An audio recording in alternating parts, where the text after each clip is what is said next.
Halt podcast. Let's go. You're dealing with an expert in guerrilla warfare.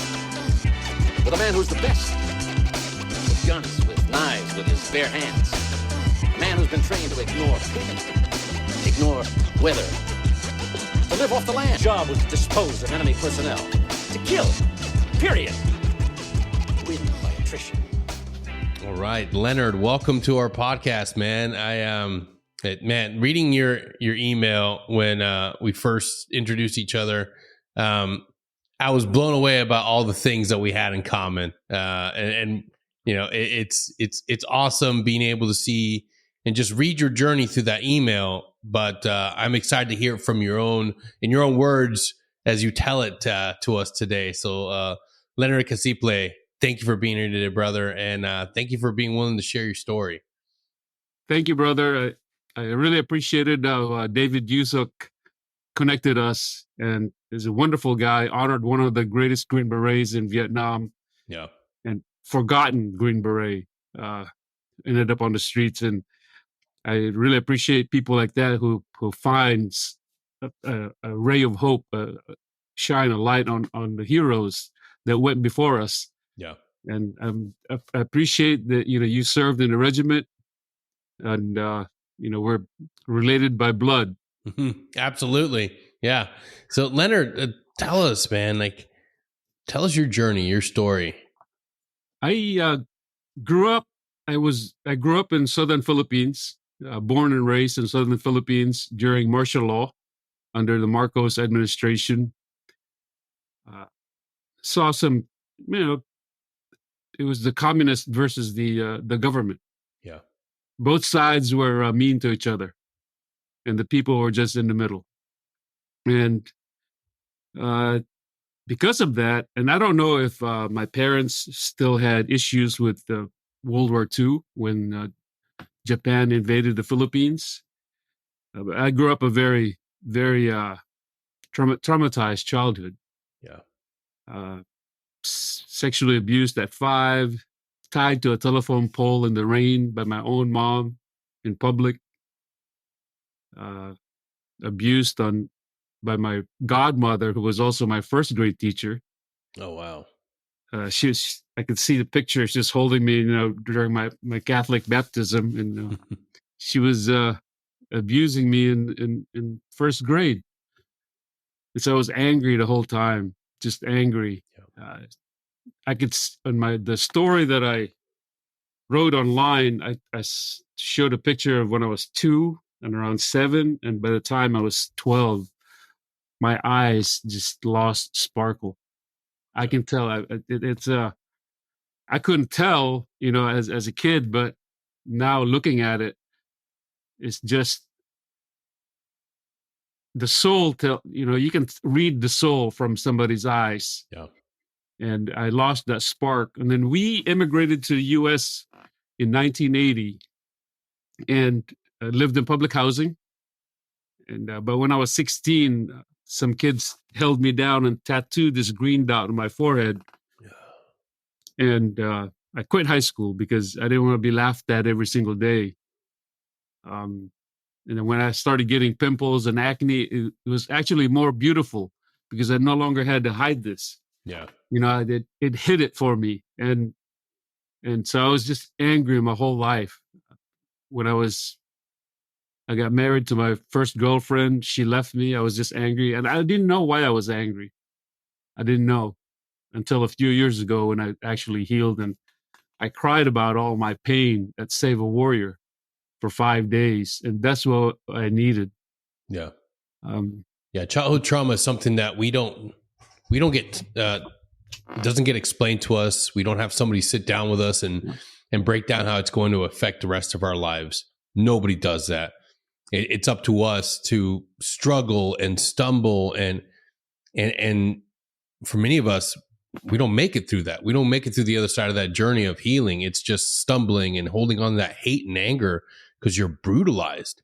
Yeah. You're not only being attacked and punished at home, but the outside world is also a place of violence and fear. You're living in fight or flight, but no one's telling us that. No one's coming around the corner saying like, hey, little guy, It's okay. Life is pretty fucking brutal when you're a child that's living in constant abuse. And I know that from my own experience. And when you talk about that, losing that luster, that's indicative of somebody that's surviving. That's a child that's purely in survival. And we've seen it as we've traveled across the world on our deployments. We've seen it. The little ones that are just out there, just in the middle of danger, looking for food and water. And we don't understand it. We don't, like, for a lot of people, they don't understand it. But I know that you've seen it. I know that you're able to connect the dots, and even more so now.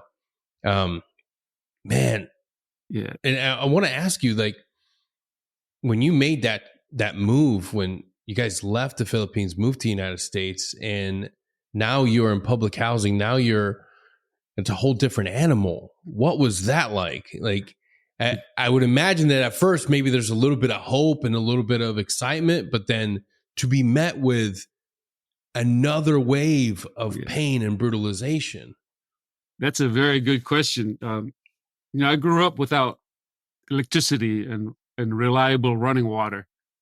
I remember studying with Coleman lamps, listening to the radio and battery. And when we got to public housing, I was like, man, I felt like a millionaire.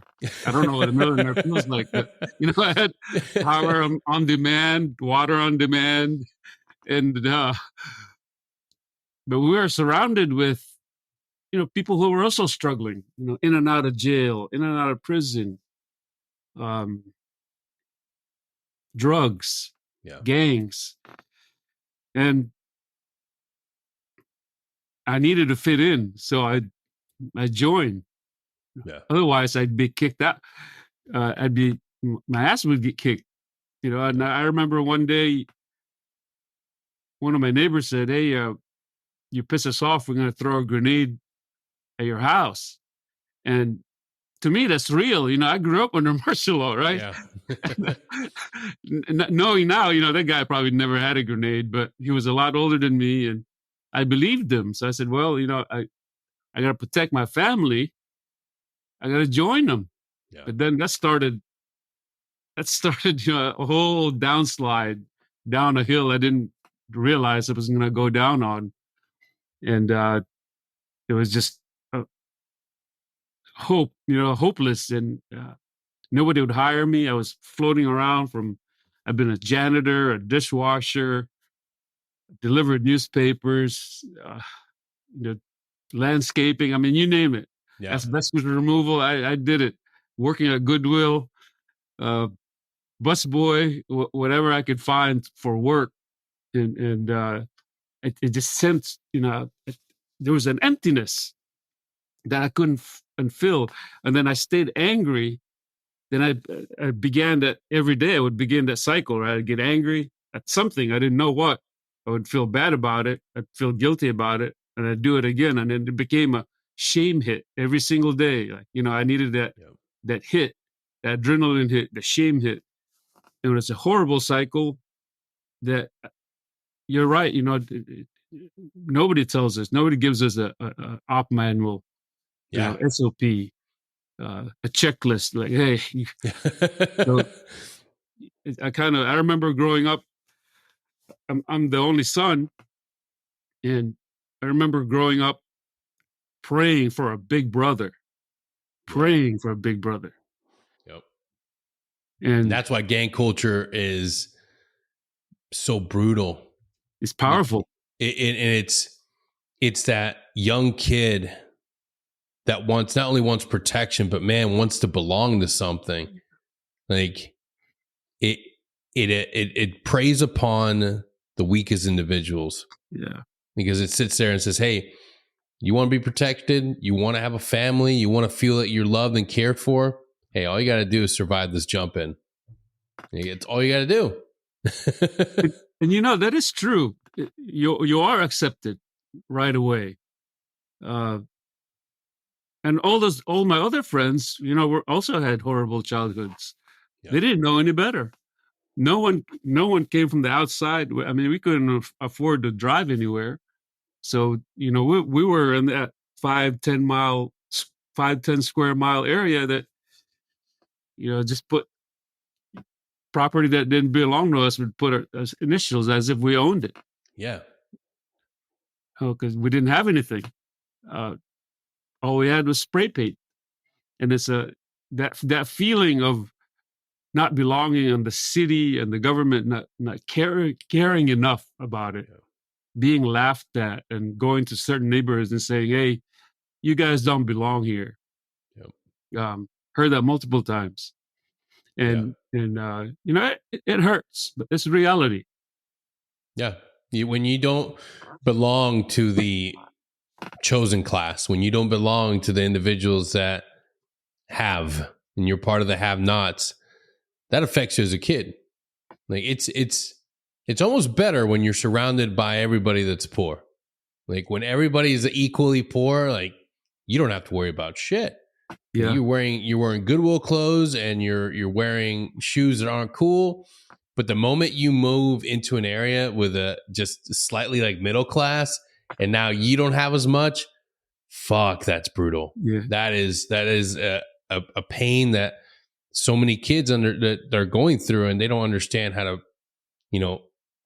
look at what really matters. Like I have a home, I have parents, and even if you don't have that, what do you ground yourself with? Yeah. Like when you don't have shit, where do you go? Gang culture and acting out.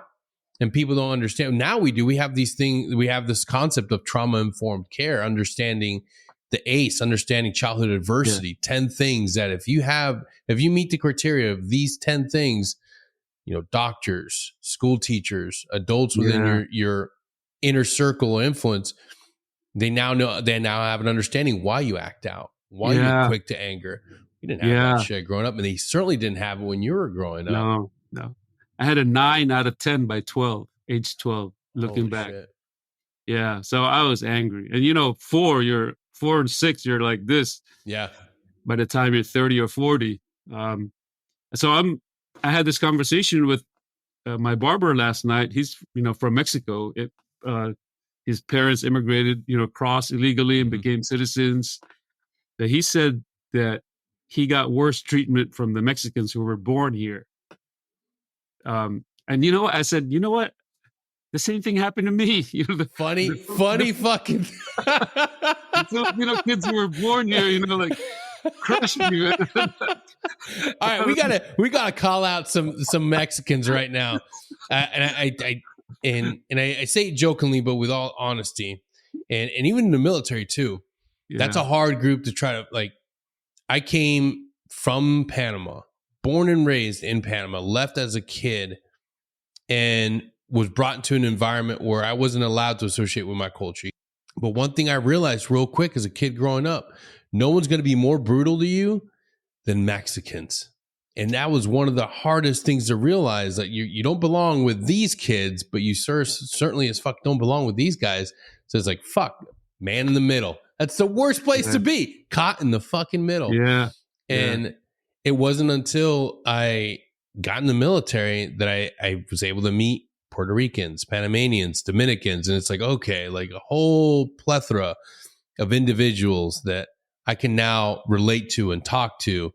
And they come from different backgrounds. They come from different experiences. But as a kid, man, Mexican Americans were brutal. The Filipino kids were brutal to me. Yeah. Like absolutely brutal to me. And you're right, I couldn't understand it. So going into the army was saving grace for me. Yeah. Amazing. It is for so many of us. Because we don't have, when you were talking about the jobs that were available to you, landscaping, dishwasher, busboy, like landscape, that we don't have a frame of reference of what it means to be successful, because we're not seeing anybody like ourselves reach those milestones. I didn't have a way to pay for college as a kid. I tried doing it on my own. That shit was not happening.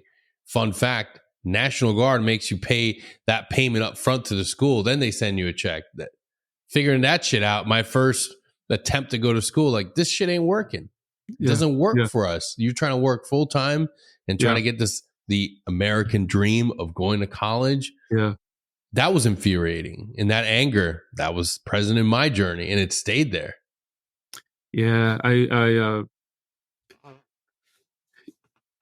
people knew me as Angry Leo. You know, they said Leo's either angry or eating. So two modes. And that was my first team sergeant said that to me. And but you know, it was, I needed to hear that. He said it jokingly, Yeah. but that began, you know, the introspection of like, why am I angry? But then during deployments, you know, I didn't have time to, you know, anger was accepted, right? That's how you stayed alive. Yes, it is a powerful emotion that so many of us get into this feedback loop of rewarding your anger. Your NCOs reward you. Violence of action. Yeah. Violence of action. And we misinterpret. We see the yelling and the screaming, and we see and we get rewarded for that. And it's maybe years later on a combat deployment that you realize that decisive action, calm, cool, collected individuals, they're not the ones screaming. They're not the ones losing their shit. Those are the guys that are leading. Yeah. The guys that can be, that were, and yes, they were far and few between, but they made a huge impact. I know they made a huge impact in my life and in my military career, was finally seeing the individuals that it wasn't screaming and making a grand show of things and being angry all the time. It was the calm, cool, collected quarterbacks that was like, oh shit, why am I so angry?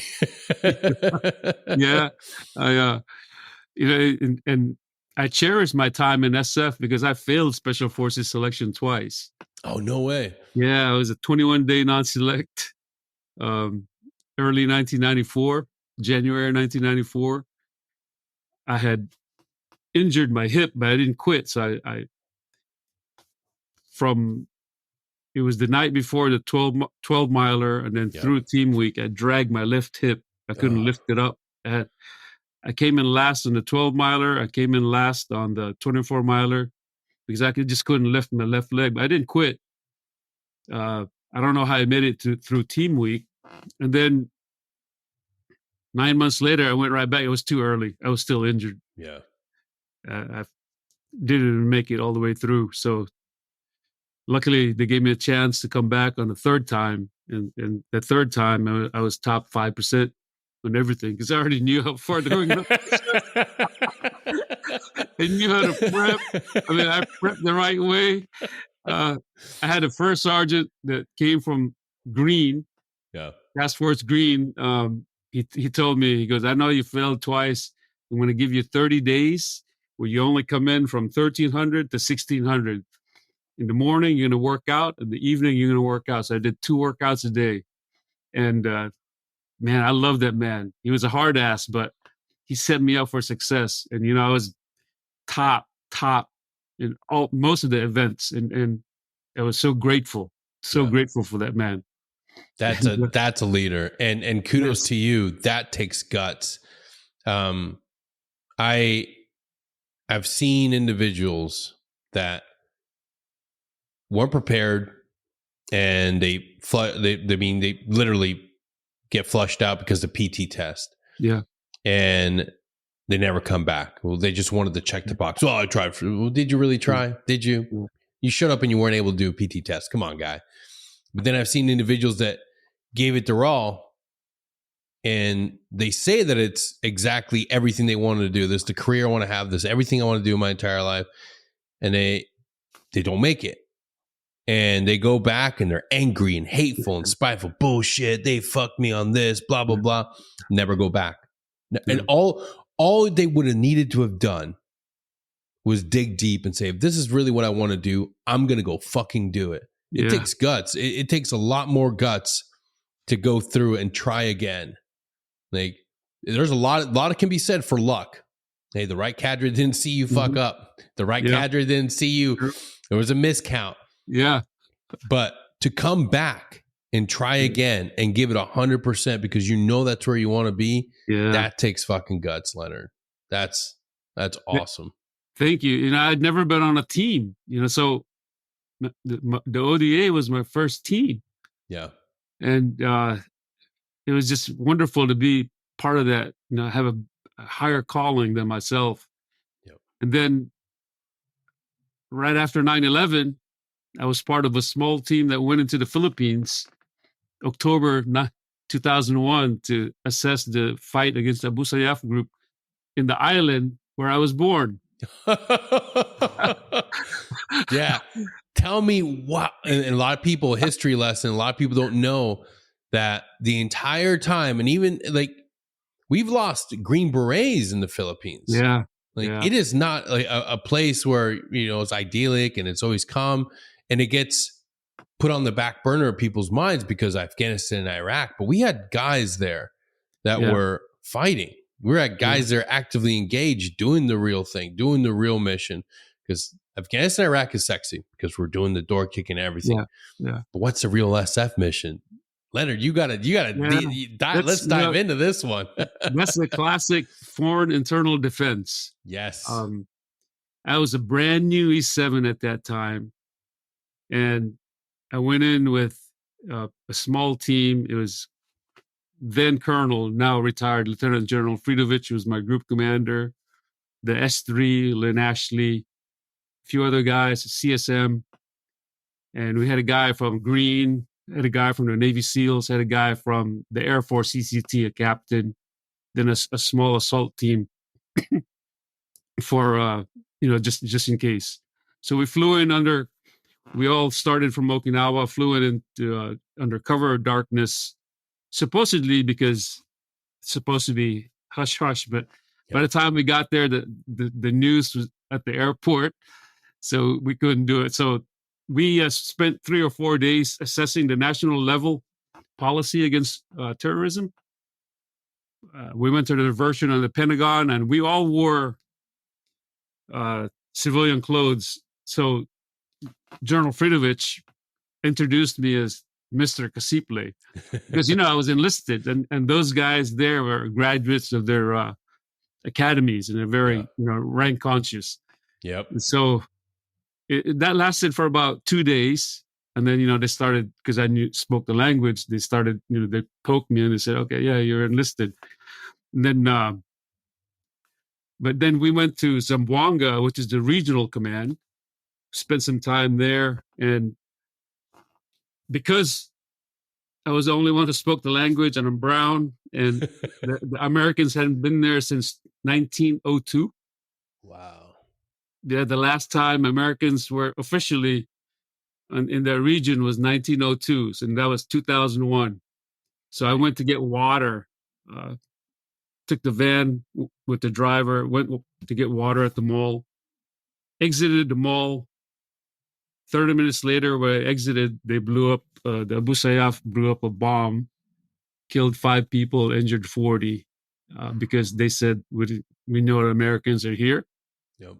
And then the very next day, we flew to Basilan and assessed how they fought the Abu Sayyaf group. But by that time, the Abu Sayyaf group had held the Burnhams, a missionary couple, and Mr. Subero, who they beheaded. He's from San Jose.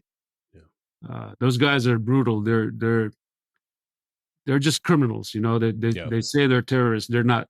They're common criminals who portray themselves as freedom fighters, but they're really not.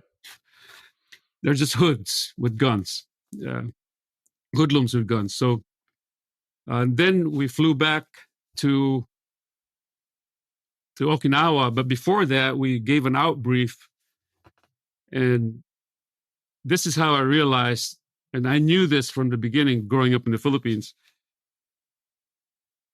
You talked about, bringing the army, the Philippine Army, to counter-terrorist unit to some areas that belong to the Philippine Marines, their AO.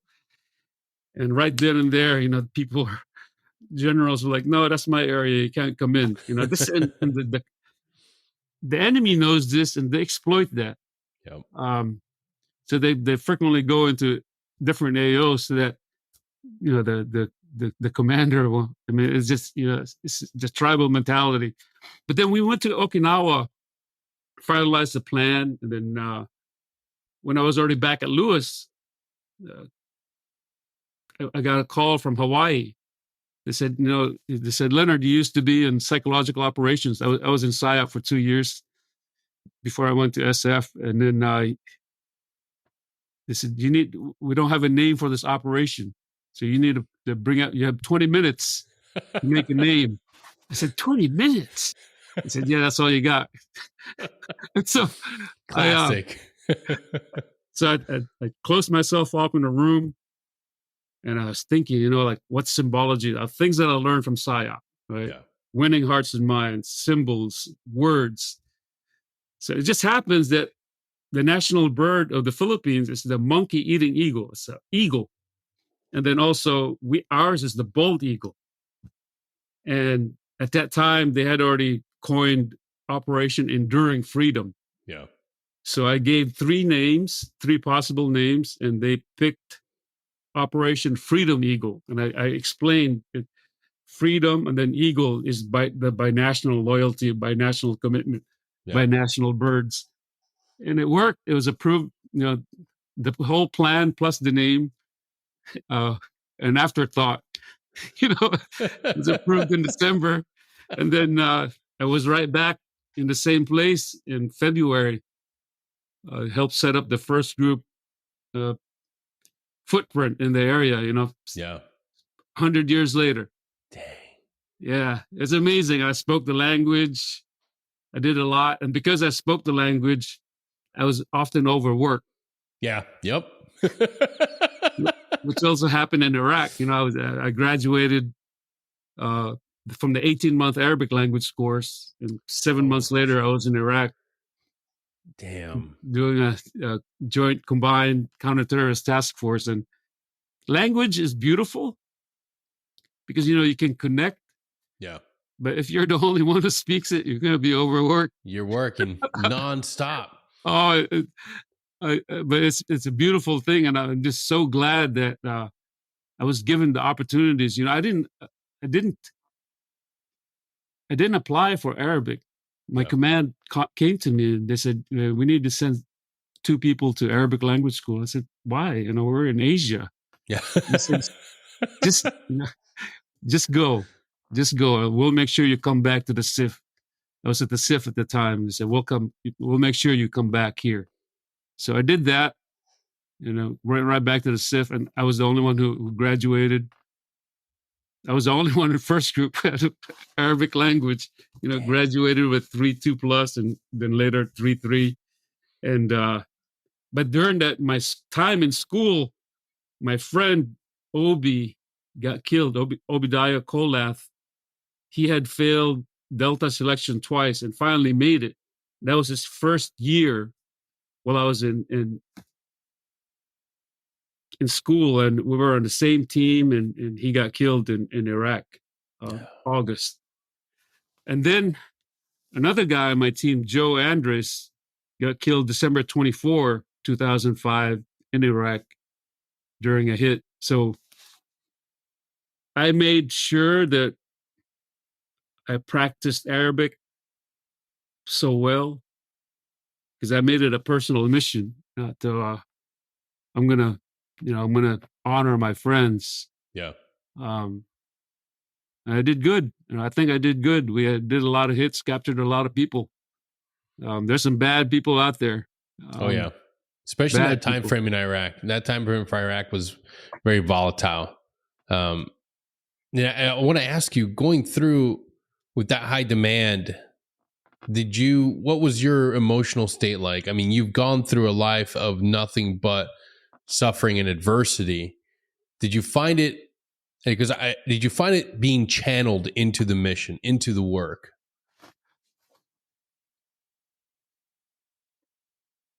I could say that it was channeled, one, because I became a people pleaser. Throughout my life, I had to please. I had to mold my personality. I had to suppress. I had to lie about myself to be accepted. Yeah. And it was not, I knew it was wrong, but then I carried that throughout my whole life. And it helped me, when I had to be mean, I had to be mean, and I could do it, right? Because I've seen meanness from childhood. I know what that is. As a kid, as a teenager, I know what that is. So when I needed to put fear in the enemy's heart, I could do it, like genuinely. Like, Yeah. and then, but kindness also, I was very, very kind because I know what it feels to be bullied and to be beat. Yeah. And that's the beauty of the being part of that, looking at the data, looking at the books, we statistically should not be where we're at. We should not have made it into the community. We should not have made it into the middle. We shouldn't have made it past our, honestly, like early 20s. Right. And it's that ability to, even though we're not able, we don't have the tools to deal with our trauma, to deal with the things that we experience, we still have a higher capacity to show kindness and to show remorse and empathy and sympathy, even if we can't show it towards ourselves for the shame and the guilt and all the pain that we're dealing with. We're still able to tap into our humanness and be kind to others and see the benefit of being a supportive team member. And that's the beauty of learning all this on the backside, because after you debrief, so to speak, all the trauma, you're like, well, how the fuck did I make it? How did I survive all this shit?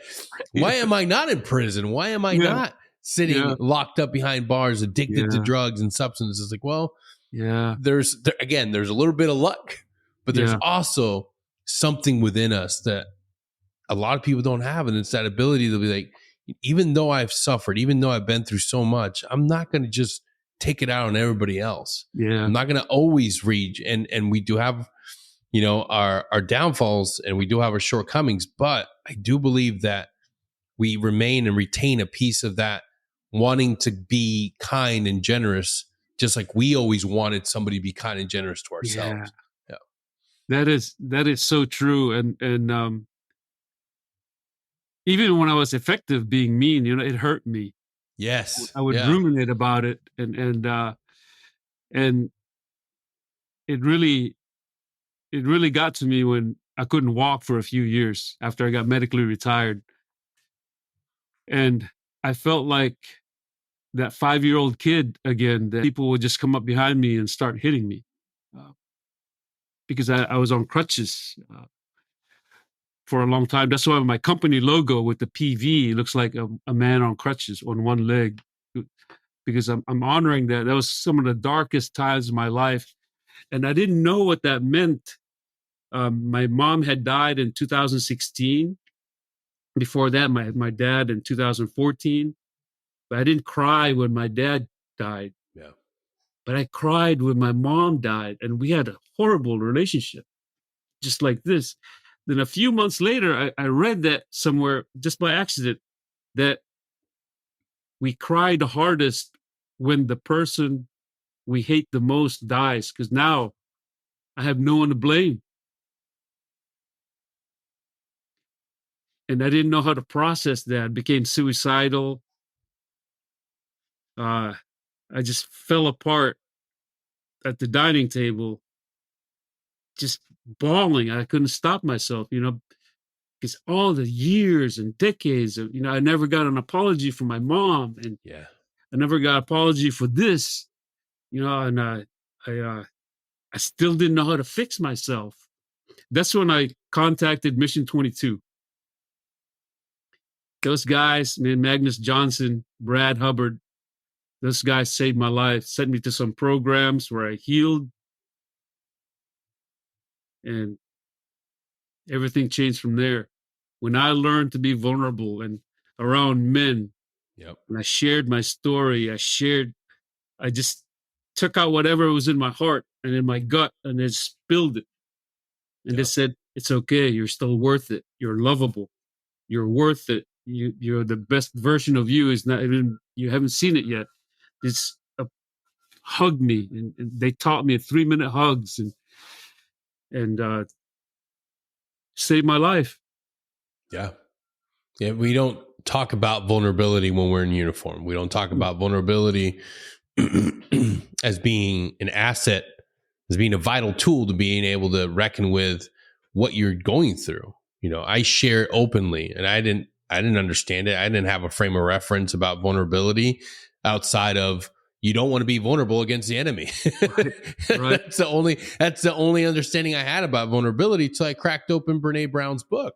Yeah. Until I realized that vulnerability is a strong point.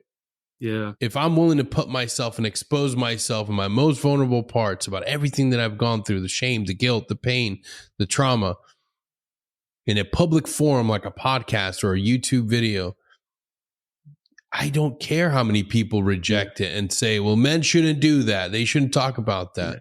That has no bearing how I feel about who I am and what I've done. Come say that to my face, but you won't. What matters is the individual that sees it. What matters is the individual that connects with it and says, holy shit, that's what I'm going through. That's the same thing I'm dealing with. He got help. How did he get better? Yeah. Like we are all connected as human beings. The human experience is something that we are all connected through.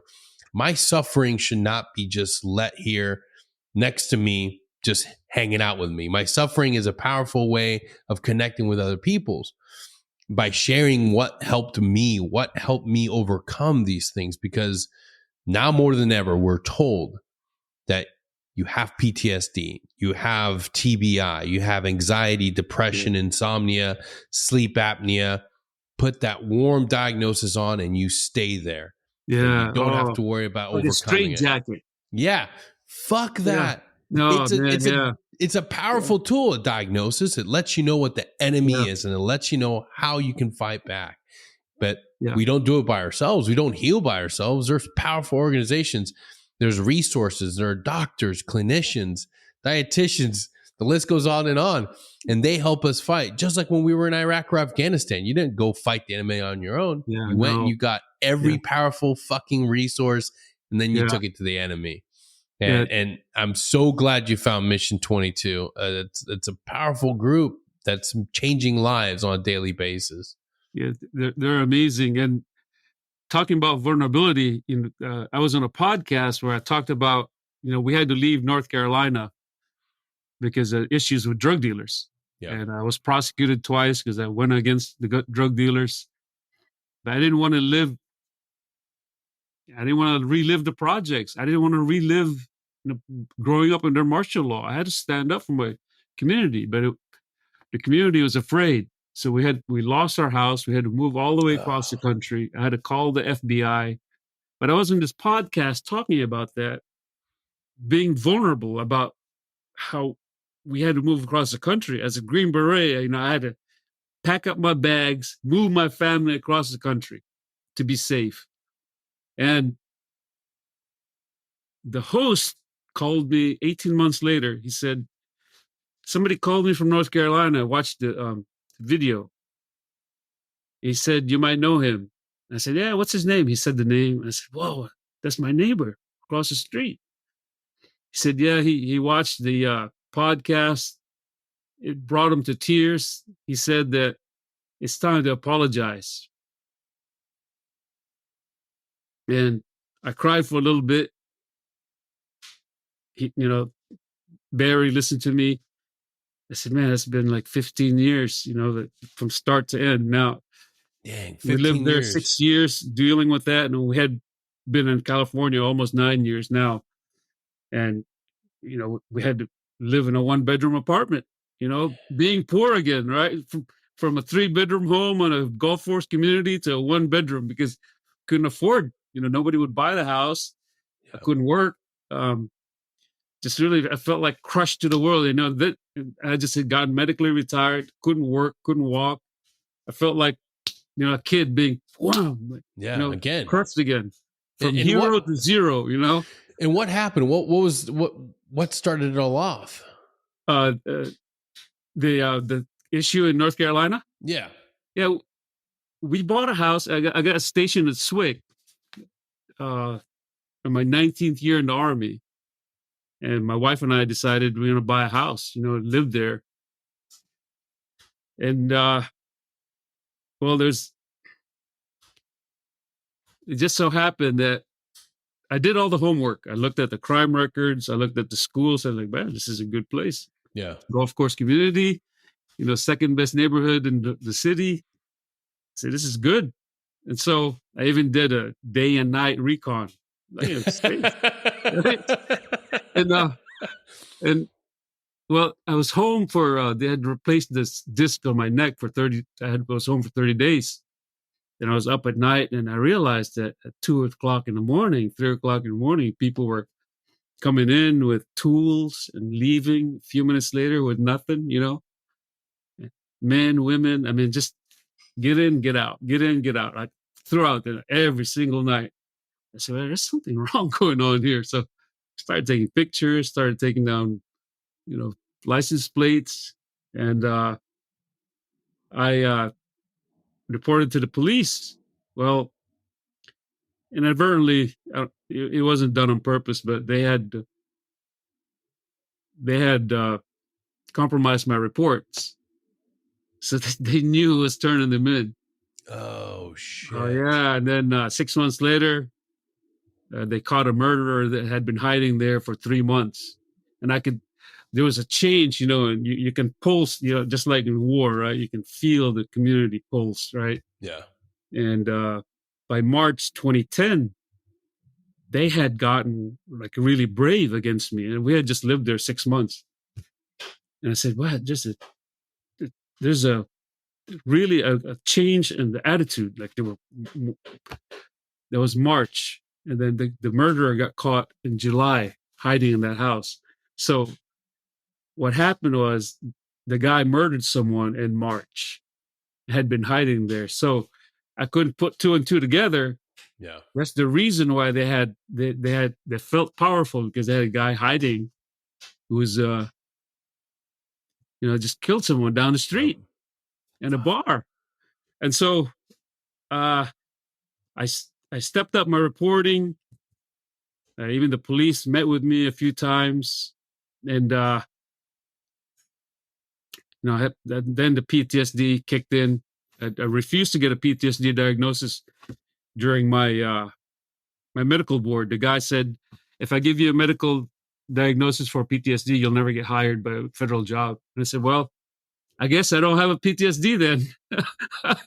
And so 2 years later, I was angry. I was fearful.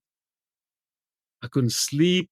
And I finally went to the VA. I said, and all this time I'm dealing with the drug dealers across the street. And I said, I need help, because otherwise I'm going to end up going to prison. Because I'm still I still have that combat mindset, and got a lot of help. They ended up being prosecuted twice. We won twice. But the winning in court and winning in the street are two different things. Yep. The street has different rules, and I know that from the Philippines, and I know that from public housing, and it's the same rules in whatever community. Yeah. And so it was really a crushing blow. Those years were so dark. I remember my kids and my wife, they would sleep in the living room when I'm away. And we had sticks and knives and baseball bats on both sides of each bed. That's how afraid we were. And in 2018, 3 years after we had moved here, I asked my wife and kids, I said, I think it's time for us to get rid of these baseball bats and knives and machetes. And I can still see it in my kids, my middle son and my wife's eyes. That they said, "Are you sure?" I said, "Yeah, we've been here 3 years. I think we're safe now." And it was painful. It was painful to watch. Then I went to Mission 22, helped pay for my Save a Warrior trip where I healed. And then we had so much trauma. We went to Project Sanctuary, which is a 6-day retreat for families with PTSD. Good. In Colorado. We had so much trauma that we had an argument on the night of day 3. They left on day 4. I was the only one there without a family. So I went home on day 5. This is like June, tail end of June 2019. I got home. They said that you can't live here. So I was kicked out of my house. And the significance of that date was we came to San Diego July 5th, 2015, and we were supposed to graduate like July 3rd from that program, 2019, and that was going to be like our freedom day, right? Yeah. Freedom from PTSD, freedom from drug dealers. It wasn't meant to be. So I moved out. I got a job at a warehouse in a Navy base in Ventura County, north of here, and I didn't have a place to stay. I had everything in my Jeep. My first stop was at the Ventura County Fair. There's a little parking lot, and I needed to take a nap before I started my job on Monday. So I took a nap. I was listening to the families, having fun. I said, wow, like families are, here I am, like homeless again, without a family. And I went to sleep, and I called the Navy Lodge and said, hey, you guys got a room? He said, yeah, we just got one open. So I stayed there for 10 days. And but the significance of that, during that time, I went to school at night with the GI Bill, wow. using I went to school at night for a master's in public policy. And because of COVID, and then, a few months later, I got back with my family. But because of COVID, the graduation was not held at Thousand Oaks or the campuses. They held the graduation at the Ventura County Fairground. And I graduated on May 15th, 2021, which is my wedding anniversary. My wife was there. It was my second master's degree with one GI Bill. It was also 2021 Armed Forces Day. I graduated just 300 feet from where I had 2 years before. Felt like the Rock world bottom. just, took the rug from under me, and here I am spinning out of control again. Yeah. And so just the patience, I realized that the veteran, we get a lot of help. Yep. But the family members, they get zero. Yep. They suffer. And my kids, are still struggling. My story is not the only one out there that's extreme like that. There's a lot more. I know of another Green Beret who was shot in the back by his neighbor, drug dealing neighbor. Had to move away, leave the house that he had bought. Otherwise, we'll end up going to prison because we don't know how to back down. That's why they selected us for special forces. We don't back down. Yeah. And so, thanks for letting me share that story. It's Absolutely, Leonard. I think we are the number one censor in our communities, like hands down. We're always the first ones to notice, like, why is there a car showing up at 10 p.m.? Why are there multiple cars showing up on 10 p.m.? Why is there always a grease stain or oil stain in front of your house from cars that just come in and they idle, they walk in and go out? These are things I noticed in one of my first houses here in Florida. Yeah. And it's, it's not uncommon for Green Berets to be the ones that see something, contact the police, and then take up recording and observation on their own. Yeah. And it sucks that people can't rally around and support you when you're there screaming for their safety, for their goodwill. And I'm truly sorry you went through that, but I'm glad that you're in a better place. I'm glad you're in a better area and you didn't just take a knee and fall apart. You kept moving forward. And that's what's really important. That's what's important for all of our journey, especially yours, highlighting that at any moment you could have quit. At any moment you could have just said, screw it, I'm done. You kept moving forward. And that's living to that warrior, not just a warrior ethos, but our own creed at the very end, live to succeed again. Yeah. Like, failure is temporary. Like, I'm going to find a way through this. I'm going to find a way to turn this into a positive and keep moving forward. We have no other option. Yeah. You said it so well. And I'm going down to, at the end of the month, I'm going back to North Carolina, and I'm going to break bread with my neighbor. Good. He's changed. He changed his life, sent me some pictures. He got rid of all his friends. He said he was struggling also with his mom. His mom has just died. So he went, he went left when he should have gone right. And I've done the same thing. So I told him, I love him. I said, you're a hero for changing your life. Yeah. And the house issue, the court costs didn't even come to mind. Yeah. And it shows me how much I've grown. I have to be proud of that, give myself love and grace, because I could have stayed hateful. Yes. But I did it. The love and the vulnerability just came out. And that's the power of vulnerability. The guy watched that show where I talked about my life. He was drawn to tears, and he was compelled. He told me, I didn't want to die knowing I didn't apologize to you. That's powerful. I love him. We're family now. I said, we have a bond that can never be broken. It was forged from violence. And I told him, you're a brother now, you're family. You can call me anytime. And I could never say that 10 years ago, man. 10 years ago, I would be like, like die on that hill. 4-letter words. Die on that hill with that anger. Yeah. And it does nothing but destroy us. Then I now understand intimately why, when you are in counseling and you're dealing with grief and closure, when dealing with trauma that was,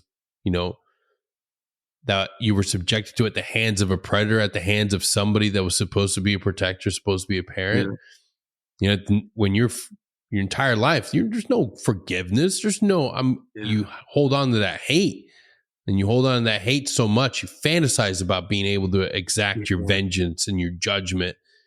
And then what happens when you don't? Yeah. What happens when ultimately God's will is far greater than yours?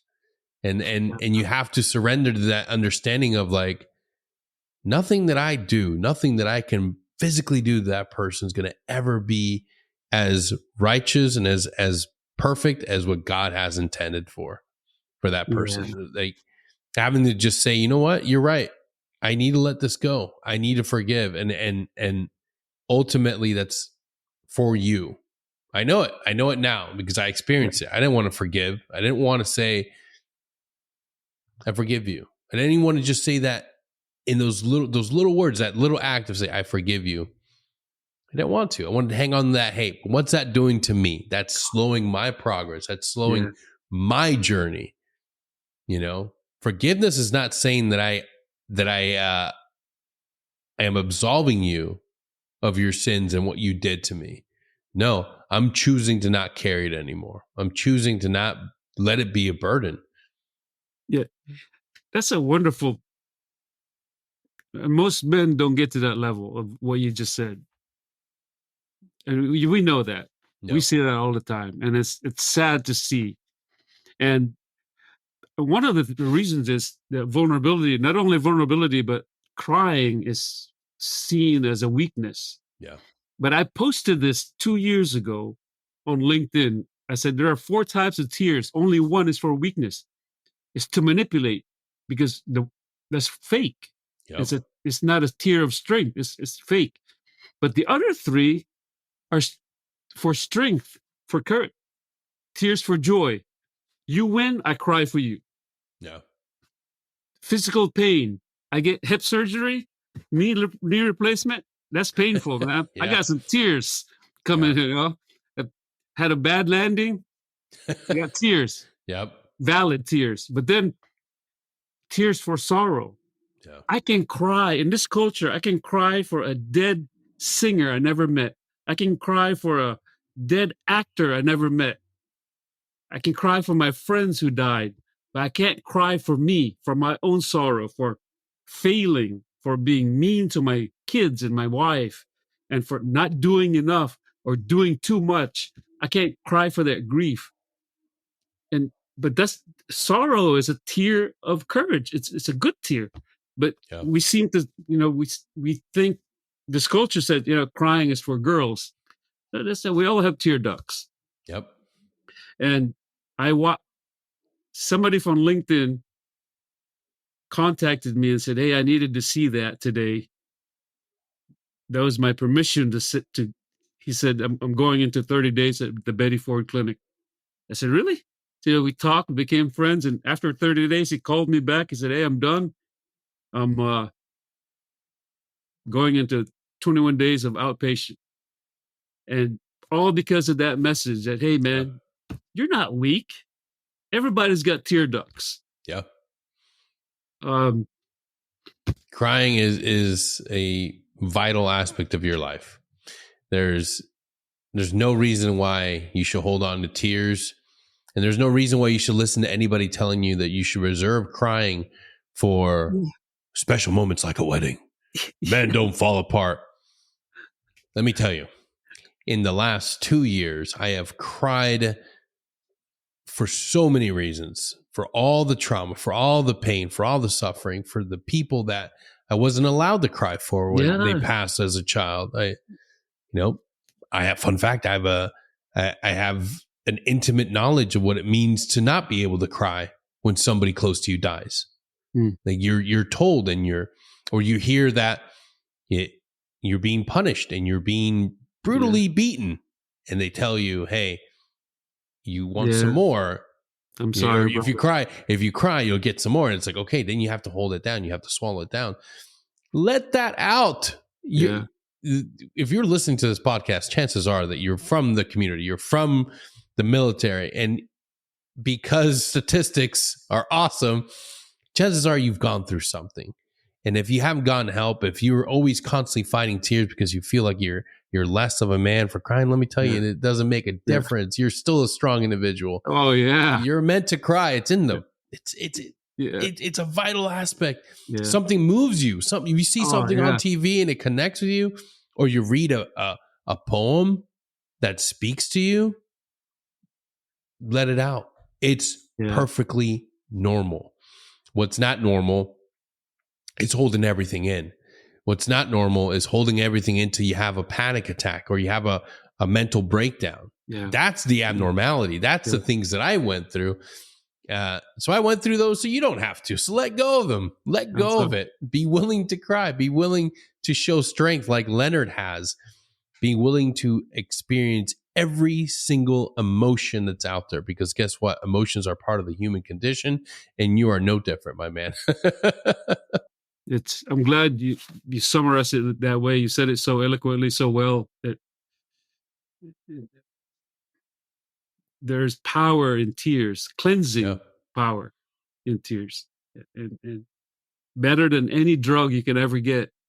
Yes, it releases powerful endorphins. Yeah, crying's a beautiful thing. If we weren't supposed to experience it, why did God give us the ability to do it? Yep. Tear ducts. We all have them. we all have them, and I'm so grateful.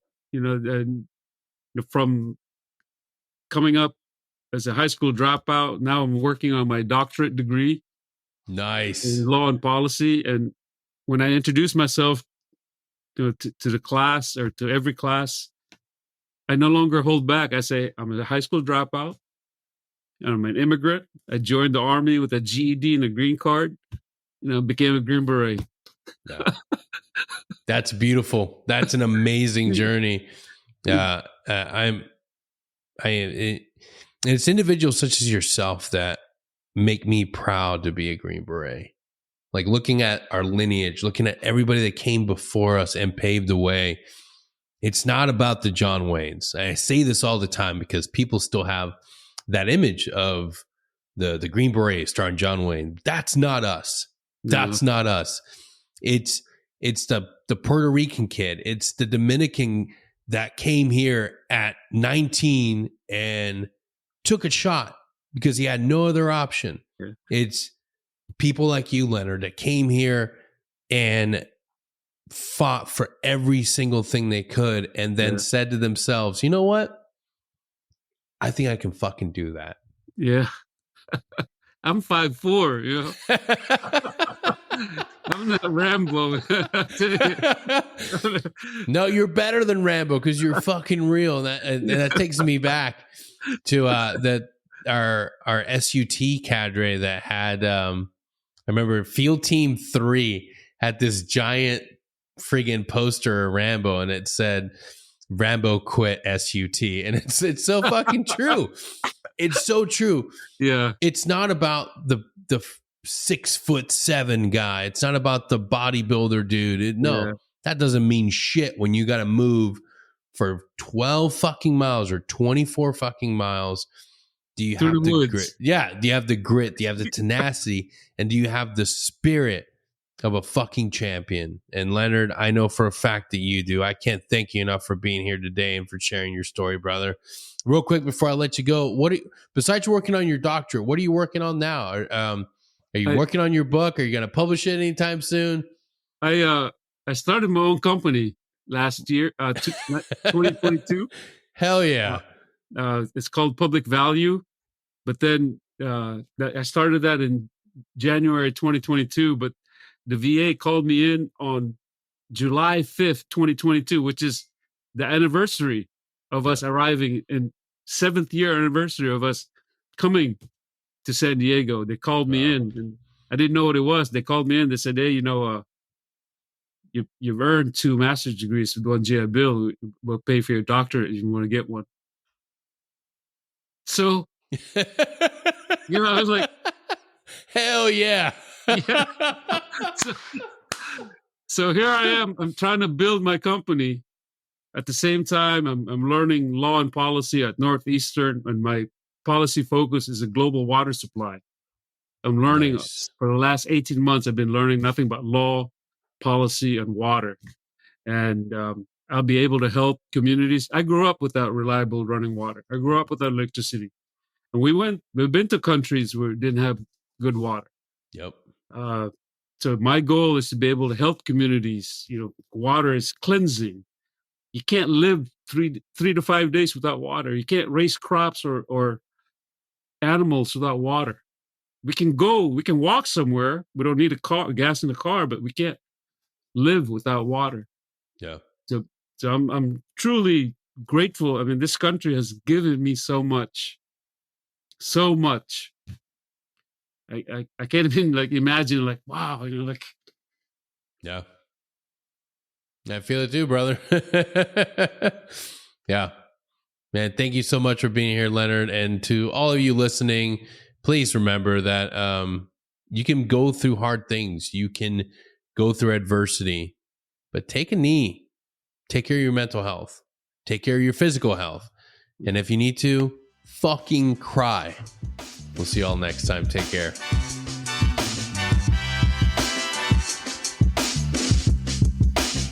If you like what we're doing and you're enjoying the show, don't forget to share us, like us, subscribe, and head on over to our Patreon where you can be part of our community and get access to all of our episodes as soon as they drop. And remember, we get through this together. Take care.